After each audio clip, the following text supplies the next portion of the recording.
You said if you don't have a balance, Sexy Red becomes a culture. This is what a lot of white supremacists like to do. They like to point to her and say, look at black culture. Right. You said the way the white media parades her around, I think, is problematic because they're specifically trying to use a negative image of black women in order to justify harming black women.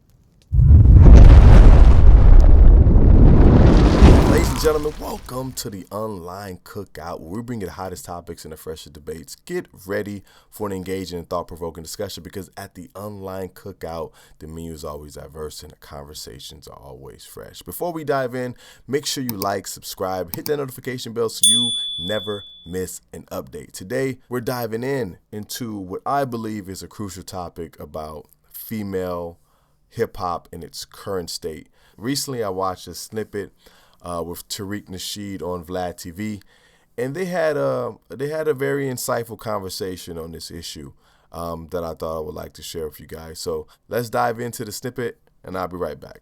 There's a freedom in being ratchet to a certain degree. There's a freedom, and you see this person who's unapologetically ratchet. Yeah. But there's a backlash to that too, and you have white executives who promote that, and they don't promote balance. In the 90s, we had balance. We had Lil' Kim, we had Foxy Brown. They were doing the ratchet thing. Yeah. But to balance it, we had Queen Latifah, MC Lyte, Yo-Yo. We had a balance to it. Queen Latifah was a little bit earlier. She was, but she was still doing her thing. MC Lyte was a little bit earlier. Mm-hmm. They were more in the 80s. No, Lyte had Roughneck, and those are 90s songs. Yeah, but UNITY, that's 90s.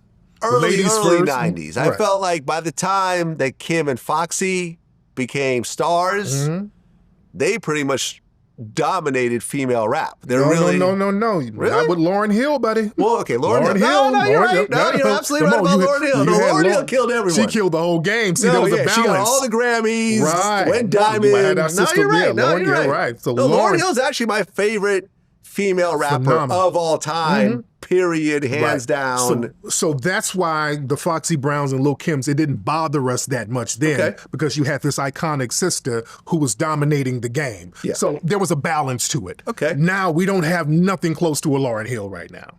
So all we get is Glorilla, Sexy Red, Cardi B, Nicki Minaj, Lotto. All of them are doing the exact same thing. And I'm not even knocking those women. I'm not knocking them. You got to get your money. You got to knock yourself out. But as far as the record industry, the music industry, they don't have a balance. And to show that image of sisters, and that's all you show, the backlash don't go to them. It goes to the community, because now when we see black girls are missing, black girls getting harmed, and people justifying it, those images are very important. And the thing is, I see a lot of the conservative people who like to prop up Sexy Red and say, oh, look at the black community. Oh, look at the black community. You know what's funny? There's a white girl now, the Hop Tour girl, who they're making her a star now. They're about to give her a reality show. Yeah, I heard. Now, this woman is going viral for talking about oral sex. Yes. Yeah. They're not giving her the Sexy Red treatment. They're trying to low-key kind of humanize her. What's her background? How was her upbringing? Let's look at her family. So now they're trying to humanize her as an individual. But with Sexy Red, that's just black culture, and it's degenerate. So we get the negative stigma. But the Hop 2 girl, she's going to be like the hooker with the heart of gold, like Pretty Woman. You make a movie about a white hoe. She's a pretty woman. Just put her in a dress. Don't worry, she's a hoe. She got a heart of gold. Yeah, I just feel like with Sexy Red. That was Tariq Nasheed and Vlad sharing their thoughts on the imbalance of female hip-hop. As you heard, they touch on some key points about the music industry currently promoting a singular image of black women in hip-hop, often pushing the more ratchet persona while ignoring other diverse voices and talents. This raises some important questions. Why do we see a lack of balance specifically in hip-hop? Why are the executives promoting just one style? Is it truly reflective of what the audience wants, or is it more about control and pushing a certain narrative? Let me know what you think. Do you agree with Tariq Nasheed's point that the industry needs more balance, like in the 90s when we had a variety of female rappers showcasing different aspects of womanhood? Or are we just simply blowing things out of proportion and everything is all good? Well, that's all the time I have here today. But do me a favor, as we move this conversation to the comment area, let me know who your favorite female hip-hop artist is from the 90s.